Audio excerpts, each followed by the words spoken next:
Usa ka sakop sa Maritime Police gipagpusil-patay atubangan mismo sa Panimalay nini sa babagdakbayan sa Lapu-Lapu datong Biyernes sa gabi.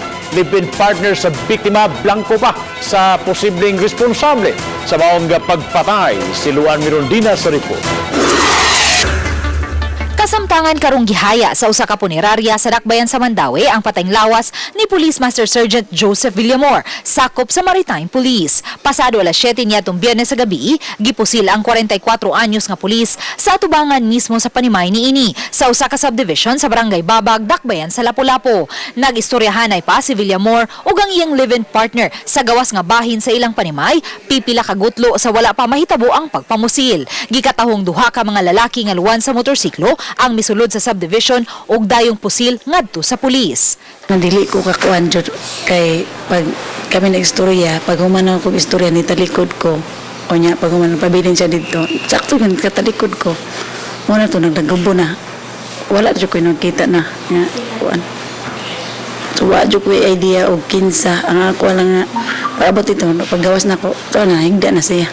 Base sa kuan istorya sa guard na ay access lain kay ongoing pa man ang building sa kanang construction sa kuan ma'am.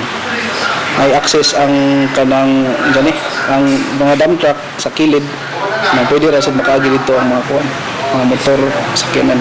Ang nakalas nga pulis gikatahong bag-uhay lang naabot dinhi sa Sugbo ug gikatakda kining motambong og hearing sa kaso karong Mayo 15. Lakip sa gitan-aw karon nga posibilidad sa pagpamusil kang Police Master Sergeant Villamor mo ang kalambigitan niini sa iyang trabaho na destino kaniadto dinhi sa Lapu-Lapu City Police, partikular na sa City Intelligence Branch ang biktima. Murag affiliated ni siya sa ka kuan sa una pag niludahan nga involved sa illegal drugs sa una. Mato ni Lapu-Lapu City Police Office Director, Police Colonel Limuel Obon, susihon pa nila ang mga establishmento sa dapit nga posibleng may CCTV footage sa hitabo. Ang subdivision walay kaugalingong CCTV. Gitataw sa live-in partner sa biktima nga walay nadawat nga hulga sa kinabuhi si Villamor. Wala sa wa ko'y kuan jud ana nga naay threat kay ang iyang super ang iyang cellphone wala man. Okay ra man jud kayo. Normal ra man gyud ang iyang kuan. So wala. Usa siya nakasulti nila. Di po na siya, kana po siya ang klase nga tao nga didetek istorya o mga ingana ra mga kuan kay mura di siya ganahan nga maapil ka sa iyang kuan ba di siya ganahan stress ka.